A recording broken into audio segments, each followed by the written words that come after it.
In this video, we're going to get into the Windows Media Installation Tool. There's some things we need to explore, and it's about the Windows Media Installation Tool. But the way we're going to look at this is we're going to be looking at specifically a device that'll take us from USB to USB-C. So the tool we're going to use is made by Sabrent. So we're going to be looking at this USB-C device from Sabrent for a tool-free enclosure. This is for an M.2 PCI Express NVMe. It'll also work with a SATA drive, which is a big distinction because originally it had to be NVMe or SATA.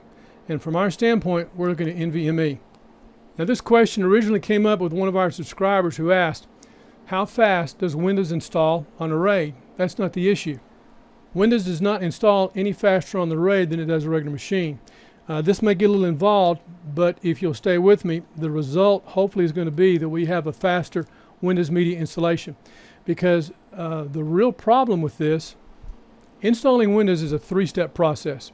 When a computer comes on, as we've just talked about in the past video, where it comes on, does the post, it boots, and when it hands off from hardware to software, there's that instant when we plug in memory that we're pulling material off. So that three-step process of Windows is number one, information comes off the installation media. Number two, that information's in memory. Then number three, that information goes to the drive.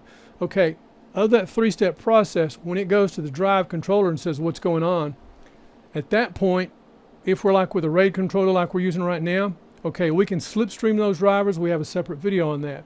I'm not talking about that part because from there on, that part is just an automatic process. We can't do a thing about that. It's that first step when we're looking at, is there anything we can do to increase that speed? So I'm going to show you what we've used, give you some numbers, and this question came up with another subscriber, actually more of a comment as we were having a discussion, and he said, okay, I'm going to do that with Thunderbolt. And I said, that's a pretty cool idea. The solution we're going to provide, if this works, is for proof of concept. So right now, for USB-C, we're looking at a $20 device. If this works, number one, as we get into the details, because we're working with three components, if this works as proof of concept, then the next step would be to try the Thunderbolt. There's issues involved I'll get into in a minute. Because to do this with what we're doing, as I said, to reiterate, 20 bucks. If we do this with Thunderbolt, we're looking at about $100. So I'm like, I've gone from a $5 device to a $20 device. I want to see if it works.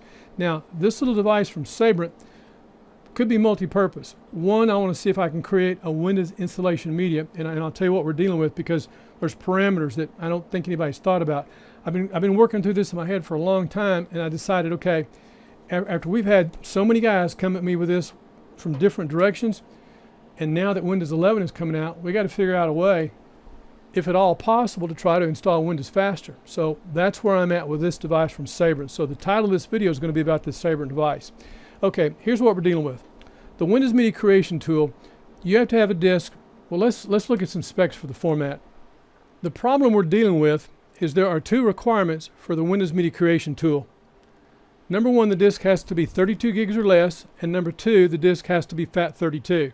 Now, we look at the requirements for what we've got with FAT32, and I know the colors on this are funky. This was done a long time ago, and it has not been updated. Didn't need to be, but I can tell you the link that went into Microsoft with this information, Microsoft won't let us use, and if we use the search terminology, it's gone. We can't. So I'm glad this was documented. We still have it.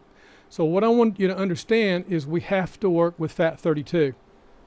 Now, for those that want to get into all these ideas about cloning, imaging, and backup, I understand that, or the bill of materials where you image a disk. We're talking about for what most users are going to use is the Windows Media Creation Tool. And I'm not talking about, downloading for a machine, but I want to create something on a disk that I can slipstream if I have to, but something I can take from machine to machine and create a Windows installation media. Okay, FAT32, which is 32 gigs or less. That's what we're working with.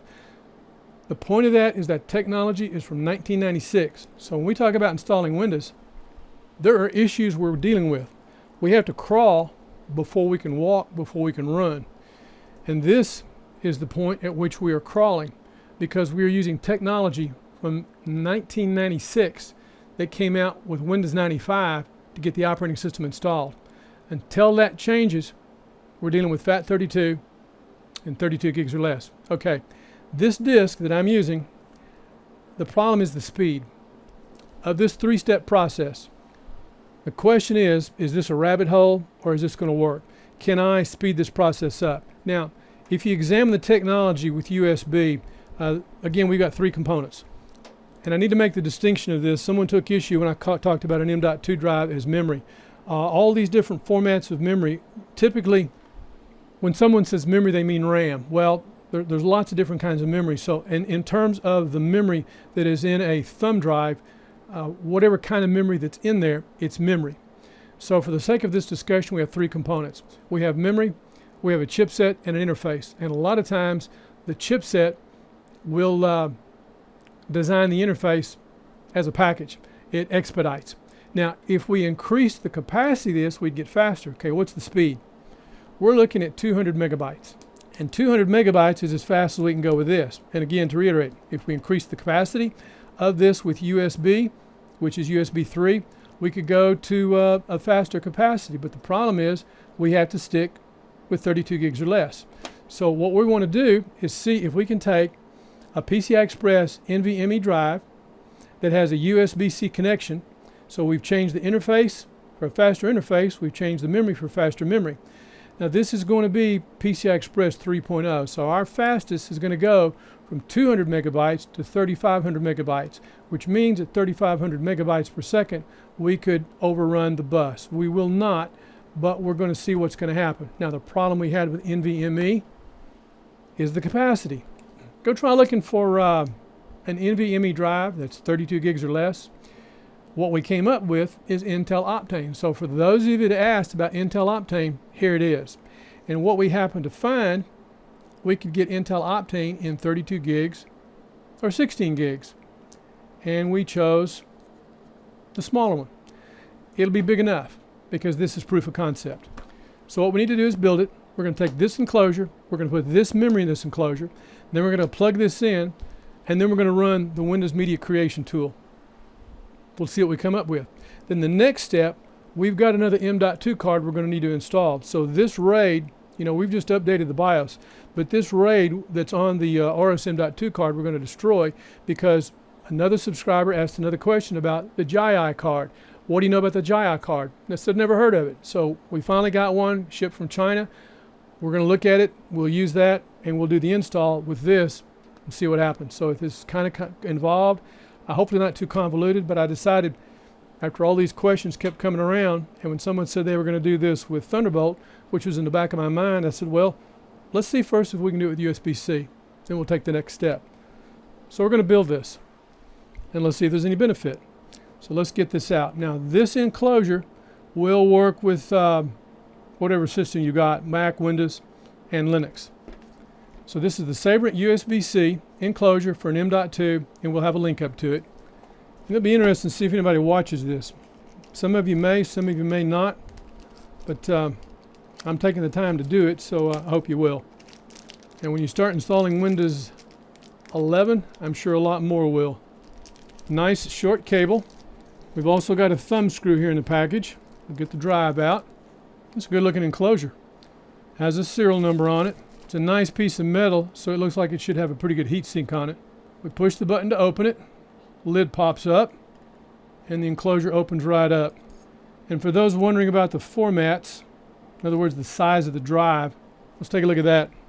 According to the information that Sabrent has up on Amazon, this will work with a 2242, a 2260, and a 2280. Because another subscriber had asked about the M.2 quad cards if they could hold the larger drives, which are 22110. So we're going to pay a lot more careful attention to those sizes going forward in case anybody asks, so we'll know. Otherwise, trying to go back and find some of this stuff is, there's a lot of information out there we're trying to share with you and keep it simple. So let's look at our memory. The memory we're going to use is an Intel Optane. This is an M10 16 gig M.2 42 millimeter. And that will take a 2242. I've never used one that small. And because this is USB-C, it's good for speeds up to 10 gigabit, which will be nice. We'll also have a link up to the memory we've been using. So here's a little link up from Monoprice we'll have up. USB-C should be good for 10 gigabit. And even though USB-C is 20 times faster than USB 2, USB-C should be twice as fast as USB 3. Okay, the point being, we're not getting the speed of the interface, and it's not necessarily the chipset, but the speed of the memory that's on this device. So again, increase the capacity, we increase the speed. So it's not the interface, it's not the chipset. So we changed to this device, and let's see if we can increase our speed. Man, that thing is tiny. So we're going to take that little stick of memory, plug into this device, and that is a good tight fit. Interesting. It doesn't screw down, it just like a little rubber grommet. Just sits right there and holds it. So that little rubber grommet, we have one spare. So I'll remove the rubber grommet from this end, put it in right there. Kind of get a picture of that. There. There's an in-between on that grommet. You want to look at it. I'm going to put it here with some color contrast so you can see it. The bottom part sits in the slot on the card, and then this top part right in between here is where the memory actually rests. And that's just like a rubber grommet that you can slide over and push that in. Thought that view might help some on the perspective. So we got the enclosure, we got the memory installed, we got it positioned correctly. It's not down, it's just flush with the top. There is a thermal pad in here. I expected that thermal pad had a top on it that had to be pulled off, but I cannot tell that it does. It's not real sticky, so I'm hoping that's adequate. I pulled my glove off so I could get a better feel for it, but I don't feel anything there to pull off. I feel like whatever I try to pull off, I'd be pulling off the thermal pad. So we should be good to go. All we need to do is close it, and when we close it, it'll click shut.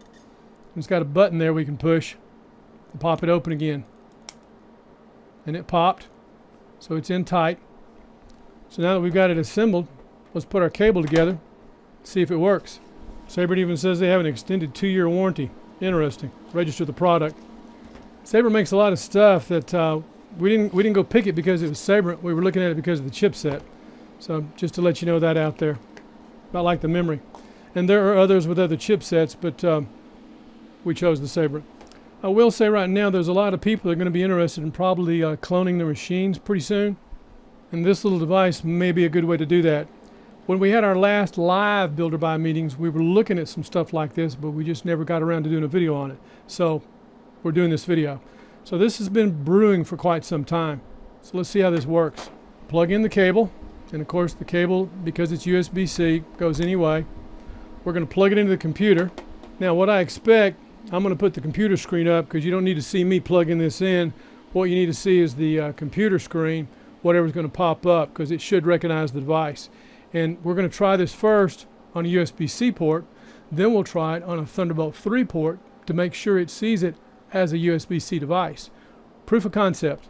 So the next thing we need to do is format it, but the way we're going to format it is with the Windows Media Creation tool. So now we're going to go down to Microsoft's site. Okay, download Windows 10. This will be the Windows 10 May 2021 update. We do not want to update this machine. We're going to create Windows 10 installation media.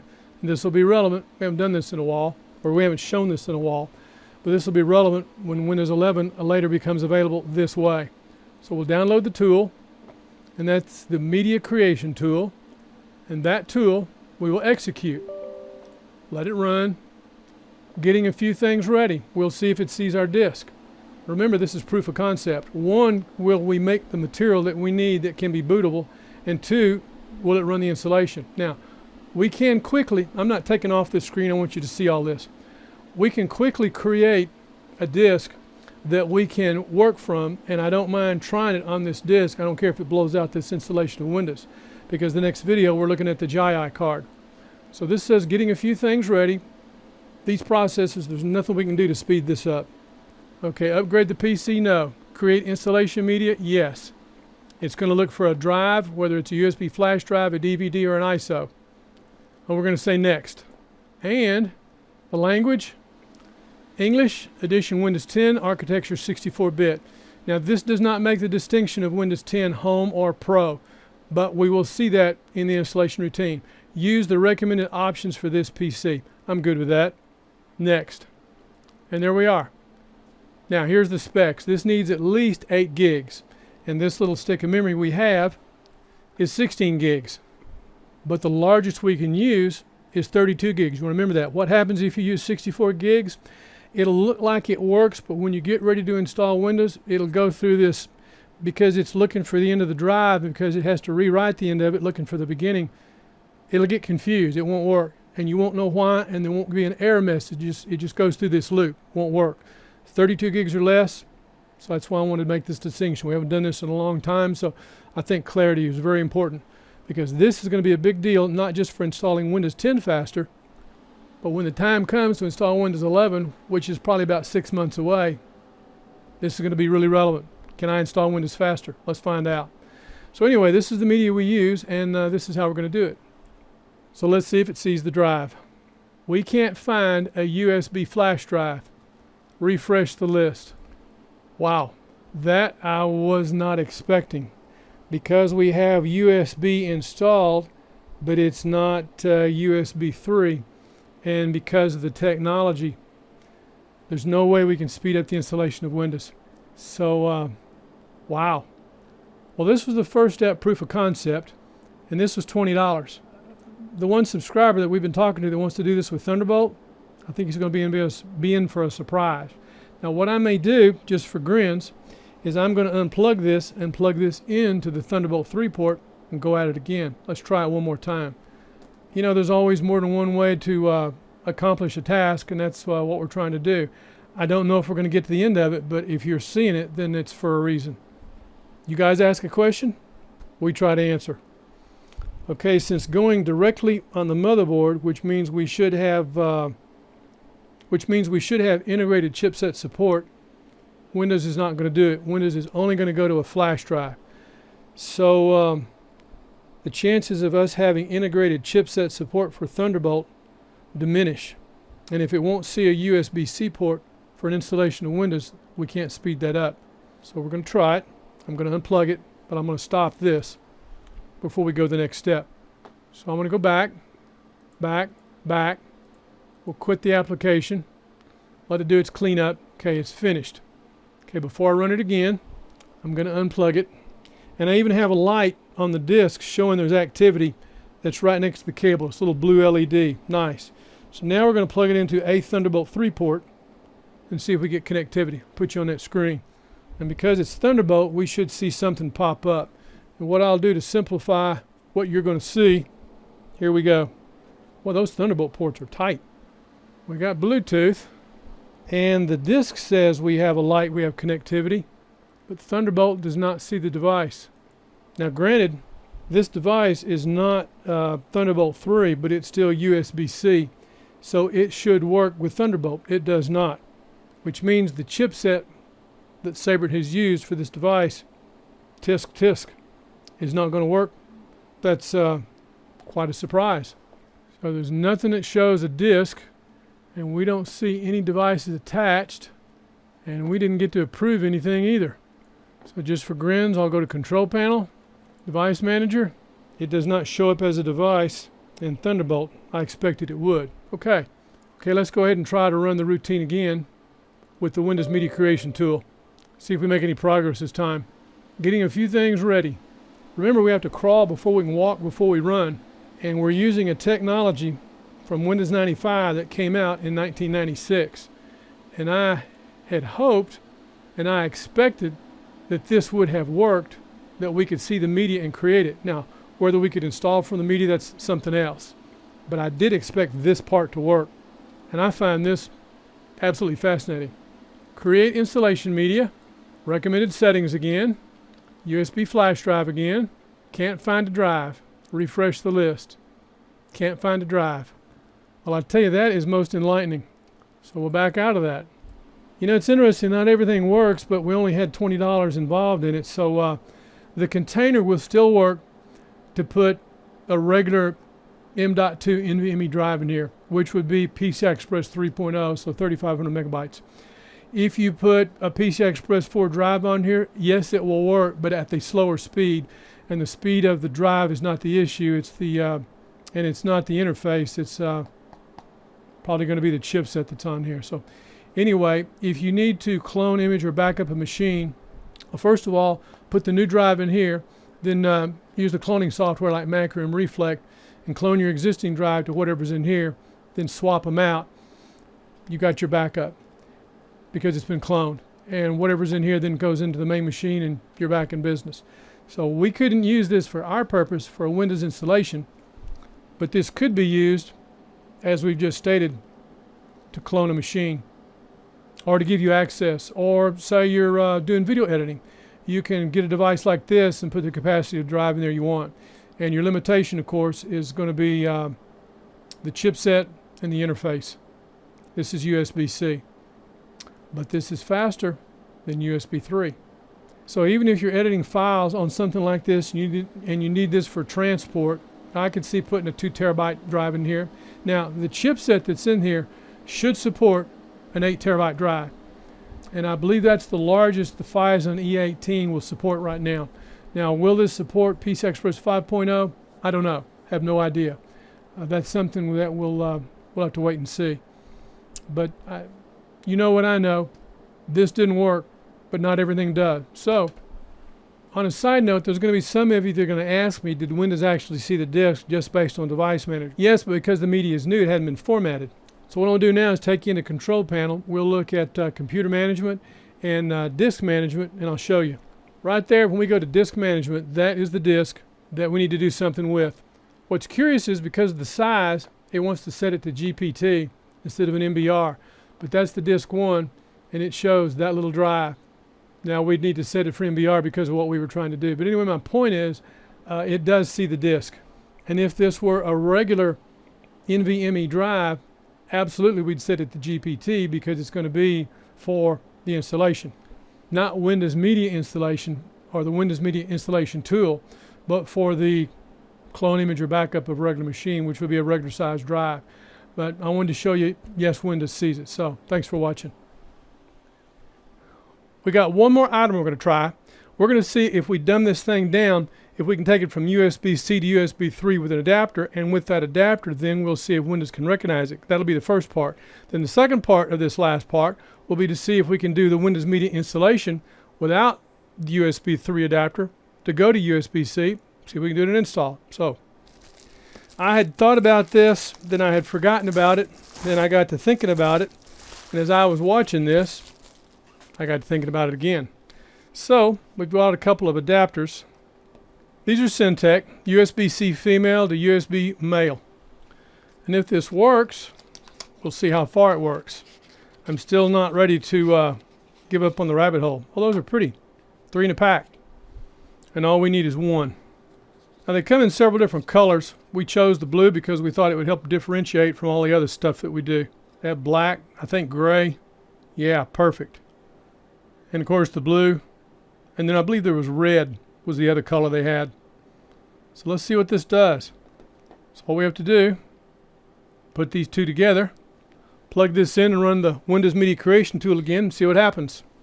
Okay, the drive device from Sabrent has the light on it right next to the USB-C connection, so we know we have connectivity. We're going to run the Windows Media Creation tool again. Maybe third time's a charm. This parameter that we have encountered, I was surprised because I did not expect it. I know you had to have USB 2 or USB 3, but I didn't know USB-C was going to be a problem. So we'll see what happens. Create the media. So far so good. USB flash drive needs to be at least 8 gigs. Next, we can't find a flash drive. Huh. Well, just for grins, the disk that we've been using to do the installation with, I'm going to plug that in and see what happens, see what we see. As near as I can recollect, every USB drive we've ever used has always been pre-formatted. And it didn't matter because the Windows Media Creation tool will reformat it. So that could be the problem because it hadn't been formatted even though it's going to reformat it. So even if I work on that theory, I'm going to plug this in and see. And of course this is 32 gigs. I'll take it to the computer so you can see what I see as it pops up on the screen, which it should, which it does. Okay, so that disk is seen by the operating system. That may be the issue. So I'll go back, let it try again, and yes, it sees the drive. So even though Windows Media Creation tool will reformat the disk, apparently it has to see a disk, which means it has to be formatted before it'll reformat it. That's crazy. Let's try that. In fact, if we're going to try that, I think what I'm going to do is dumb it back down to USB-C, format it without the adapter. I didn't think about that. Let's find out. So we'll pull the disk that can't be seen, and that adapter is tight. I've got a pretty good grip on my hands, but I could not grip that to remove that new adapter. I had to use a pair of bent needle nose pliers to pull that out with. Wow, didn't expect that. Okay, back to where we were. Here's where we're at. We're USB-C. We're going to plug that in. We're going to let Windows format it. Let's go to the computer. Control panel, administrative tools, computer management. Now when I click on disk management, a dialog box will pop up because it'll see that disk. And it does. Disk 1, it wants to do it as a GPT. I'm going to go ahead and tell it MBR because of what we're going to have to do. Disk 1, and let's go ahead. So it says 13.41 gig unallocated. So we'll go ahead, create a simple volume. Next, maximum size, big enough. Assign a drive letter, and we'll let it go FAT32. We don't get the exFAT, which is kind of odd. New volume. Let's just leave that label new volume. Quick format, finish. Disk pops up, it's ready to go. Empty folder. And we can see here, new volume removable disk. Down here in the bottom right, new volume. And it says Sabrent. So it sees the device not according to the memory that's in it, but the chipset that's being used, which has the Sabrent label on it. Good. Now we'll go back to the Windows Media Creation tool. This is an interesting dog and pony show. Stay with us. We'll close the drive. We'll close computer management, disk management. We'll go back to our downloads. The Media Creation tool. Getting a few things ready. Get through EULA, good old EULA. Accept. Select Create Installation Media. Next, we're going to use the recommended settings for English, Windows 10, which will be Pro and Home, and the architecture 64-bit, recommended. Next, all right, USB flash drive needs to be 8 gigs minimum. Next, and there it is, new volume. Well, that's a good example, never assume anything. So like any other disk, I thought the Windows Media Creation tool would see it and format it, because anytime you buy a USB drive, it's already formatted, but it reformats it. Wow, so I missed one very important spot. Specificity, how interesting. Change one thing, changes everything. Okay, we're back in business. Let's go. So to reiterate, we are on USB-C, and Windows Installation Media will see that drive because we used disk management to format it.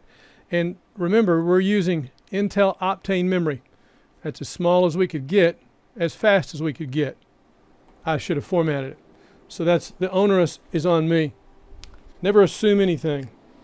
If this works on the USB-C port, we'll then take it and put it on the Thunderbolt 3 port and repeat the process again. And there it is. We have a disk. Fantastic. I'll close it. We need to let it finish. Your USB flash drive is ready. Fantastic. We have success on that part. So we know that it'll work with USB 2, USB 3. It always has, but we've always used media that was formatted because it reformatted it. I didn't think about that. So this had to be treated just like any other disk. You got to format it first. I expected the utility to do all that. It won't. Here I'm reminding you this is from Windows 95 from 1996, and I'm having to remind myself, okay, remember, it's from Windows 95 from 1996. We're on USB-C. We've created the disk. I'm now going to unplug this and put this on a Thunderbolt 3 port. We're going to watch the screen and we'll see if it pops up. So I got to close that menu before we change it. So let's finish the process. Done. Okay, I've unplugged it from the USB-C port. I'm now going to plug it into the, and remember, we're on the Gigabyte TRX40 Designare motherboard. So we have a version 1 of the Titan Ridge Thunderbolt 3 card. So now I'm going to plug it into that. And we'll see what we see on screen. Something should pop up. And it does. Fantastic. That means we have USB-C connectivity on Thunderbolt 3. Cool. Which also means now the next step is going to be to see if we can install Windows with the media we've created. We should. We're going to find out. And if by some chance we blow out this RAID on this card, I don't have a problem with it, because you have to remember the next card we're going to look at is the Gigabyte, which does the same thing that Asus, Gigabyte, everybody else is doing. It's a 4-drive quad card, PCI Express 4.0. So those drives will come out and go on that, and I'll reformat them again so we don't get into some of the issues we got last time when we changed drives from one card to the other. But anyway, I'm telling you about that so that if we mess up this installation of Windows, it's no big deal. So let's reboot and see what happens. I'm not bringing up the F12 boot menu. What I want to do is go in the BIOS and look and see what we've got. We'll go to boot, and yeah, boot order, boot option. Windows Boot Manager number 1 and the other disk, the Sabrent. So what I can do is change the order, or I can just use the boot menu, which is F12. So I'll leave that order, but I do know it's being seen. I think before I do all that, I'm going to reboot the BIOS again, because I want to plug this back on the Thunderbolt card and see if the Thunderbolt card is seen at boot with a USB-C device. I've never done this before, so this is a new wrinkle on my horn. Let's find out. So we'll unplug from the USB-C, and we'll plug the USB-C device now back into Thunderbolt 3, and we're going to reboot the computer. When we reboot, we want to find out if we still see the Sabrent device or not. So we'll do F10, save configuration exit, and the system will reboot. And as soon as I hear it reboot and post, we'll go back into the BIOS. The point of this is, if the BIOS sees it, the handoff should be from BIOS then to operating system. You guys are seeing this for the first time like I am. Okay, here the post, back into the BIOS, and when we finish this, the next step is I'll do the F12 to the BIOS menu. Boot, and yes we do. That tells me then we should be able to boot off the Thunderbolt 3 card. That's what I've been wanting to find out. Okay, so our next option now is going to be, let's reboot, do the F12, choose the device, see if the install routine will run. It should. I'm kind of stoked. F10 save. Okay, boot menu, I hear the post, waiting on screen, and I see F12. So I'm pressing F12 for the boot menu. I've got it. I've got Windows Boot Manager, and I've got Unified EFI Sabrent. I'm going to select that. Let's see what happens. We see the donut. So Windows is doing its thing. Voila. That's proof of concept. That's what I wanted to find out. Because we have the menu up, that means Windows will install.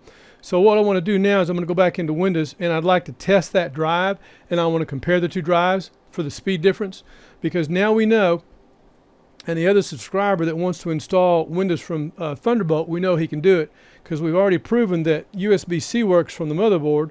We also now have proven we're looking at the menu with USB-C on Thunderbolt 3. So when he does his Thunderbolt 3 installation, it's going to work. So now we're going to cancel this menu out, reboot, go back into Windows, and we'll test both devices. Cool. Well, that's pretty exciting. In fact, all I have to do is just reboot. Hold the power button down, turn it off. I'll unplug it just in case. We'll turn it back on. Computer comes back up. We're going to plug in both devices, and we'll test the speeds of each and see what kind of performance we're going to get. This, of course, will be the Sabrent with Intel Optane memory in it, and then the Samsung 32 gig. And of the three components, we've changed all three of them. We've changed the interface, we've changed the chipset, and we've changed the memory. And of course, the memory has its own interface. This is pretty exciting. What would be interesting would be now to take like an 8 terabyte drive, put it in this housing, plug this in, and see how good this is for editing video. Some of you are going to ask about how warm this is. These little memory sticks get hot as a little red wagon. This is warm, but it's not hot, but I haven't had it on that long. So comparatively, you know, we didn't put a thermistor on it. We didn't put the camera on it to do an emissivity test. I'm just telling you how it feels in my hand. I don't know that I would use this long term. In other words, I don't know if I would use this for hours at a time. But for the purpose that we want to use it for moving media back and forth, I think it works pretty good so far. So now we're going to plug both these in, and we're going to run a test and see how they perform. First, I'll plug in the 32 gig drive. This is Samsung, and this should test out at about 200 megabytes, 200 to 211 megabytes. I don't need that up. I'll close it, but we'll notice that that happens to be drive D. So we'll close that out. Now we'll plug in the USB-C device from Sabrent that has Intel Optane memory. And we're going to plug it in on a Thunderbolt port. And that is drive F. So we'll go to Crystal Disk Mark. And since we're working with the D drive, which is 32 megs, we'll drop that down to 32. And that should flush the cache. So let's see how that drive tests out. 216 megabytes, which is pretty good. The specs on it said 211 it would top out. Let's see what the write does. I won't show the full test. We'll just show the beginning. Well, the read speed is what matters, and that's 216 megabytes. The write speed on that is abysmal. But that is not what matters when we are doing a Windows installation media. We need read speed, and that's what we've got, 200 megabytes. But that write speed is terrible. I have not tested one of these in a very long time. So what we're looking for is anything faster than 216 megabytes. The question is, will it be fast enough? Because we have to remember, the Windows installation routine is a 3-step process, and the part we got to a while ago for proof of concept was the step we're trying to improve upon, what we're trying to achieve, step 1. Down the rabbit hole. Okay, we have our results, 216 megabytes on the read, and that's what matters. That's an abysmal write of 33 megabytes. Now we're going to go back and test the other drive. So we'll go from D to F.